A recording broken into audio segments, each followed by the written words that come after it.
It helps out, the coalition helps out, because there's an opinion about the homeless right now, and I'm getting really freaking tired of what the hell's going on there. Yeah.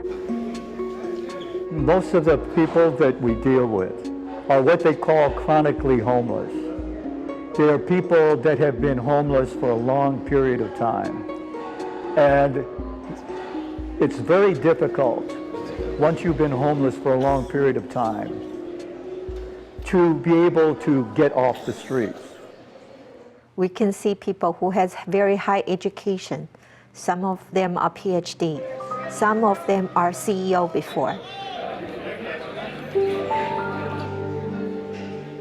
I studied computer sciences at UCLA in California, where I got my bachelor's degree. Went back, opened up a public relations firm, making about $6 grand a week, $50,000 bonus every 6 months, very comfortable. Corporate credit card, expense account, you name it. I was making $1,200 a week as a truck driver. Pretty good job, really great boss. I've got 2 master's degrees, a couple bachelors, and a minor in history. Unfortunately, I never was able to practice the anthropology or archaeology that I was trained for. Some of them are really up there. There's some really intelligent people out there, okay? These people are not stupid. They aren't retarded. There's a certain percentage that suffer from mental illness. A certain percentage that suffer from alcoholism. A certain percentage that suffer from drug addiction or combinations of those things. And the longer they're on the streets, the more you tend to self-medicate. A little bit, we have a little bit of ugliness to us. I'm from the 70s. Everybody was experimenting back in them days.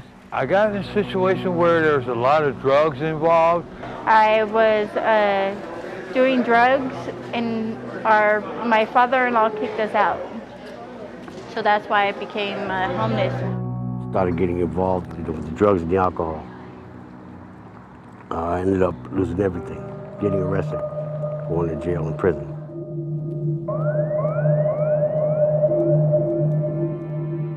And I said, Mom, forgive me. And she forgave me. And then it's hard. It's hard. She's my only thing I have. I don't have nothing else. Then there's somebody trying to get advantage on me. Because in my past, like I told you before, I was a drug addict. I'm a drug addict. I'm working on it. Get out of drugs and drinking and drugs and blah, blah, blah before. But now I got diabetes and my teeth are bad anyway. It's kind of a depressing thing because we know that we're going to see these people until if they die on the street. We've had 3 of our people from our shelter this year that died on the streets already. 3. A lot of people out in the streets are not around anymore. These are friends of mine, people I'm gonna miss, people that I know. No, New York. They all know New York. You've been in New York? And many of them just drink themselves to death. I have 60 days clean today. I'm working on my recovery. It's hard. It's really, really hard. But I've been clean and sober for 30 days, and I'm trying to get my daughter back. And you just learn to control it and don't let it control you. And it's more difficult. They wanted to cut back our funding this year for a winter shelter program.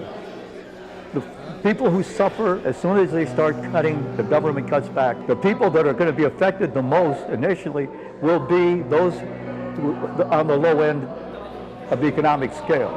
The poor people, the homeless people, the elderly people, all of those people that need a safety net, they're the first ones to be affected, which is really a crime. Let the rich get richer, and so the poor are going to suffer, but very important to let the rich get richer.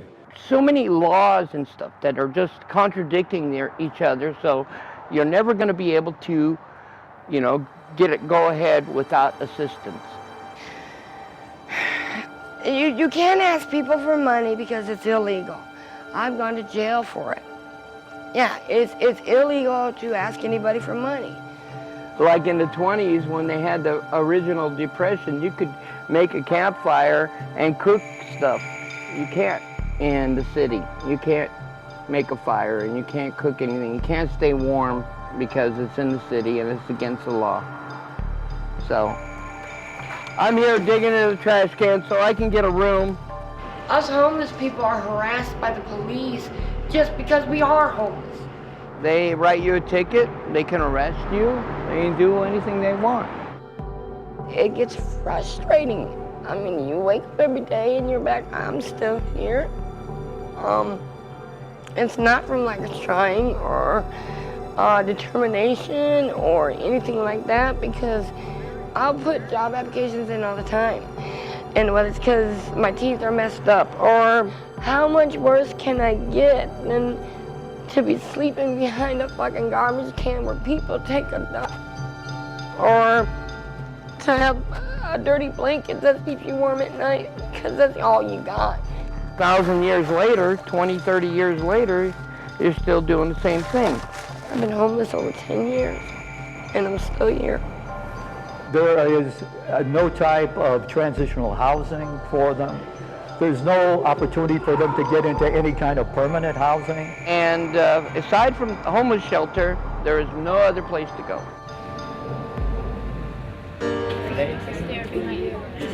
Of course, the winter shelter is the largest program that we have because we see so many people each night from December 1st through March 15th. Our average number this year will probably be 170 each night for 105 days. When they come, they receive, of course, a dinner. Our menu is baked chicken and mushroom gravy, rice, white rice, corn, salad, and cupcakes. So tonight we're starting service. There's clothing available to them. And it's the clothing that the other shelters don't really offer. You know, like and like socks are golden. You know, when you're on the streets, you gotta protect your feet. We have the 6-unit shower unit that goes from church to church, so they have the ability to take a shower, which is very important to them. They're provided a cot and a blanket for them to stay the night. So in the winter shelter, it's very cold during December, January, February, March. So it provides warmth. One of the services we do provide is transportation. We lease 2 buses, and those 2 buses make 6 stops.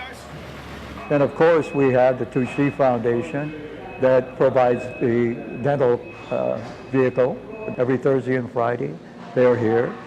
And also they provide haircuts. It's been for more than 5 years we're working with the East San Gabriel Valley Homeless Association. There's a huge homeless population really need to have a dental care. So 5 years ago, we have a chance to work with them and team up with them to spend from November 15 to March 15 every Thursday and Friday night to provide the dental services. For that 3.5-month period, we have made their lives a lot more pleasant. They have a place to come, they're treated well.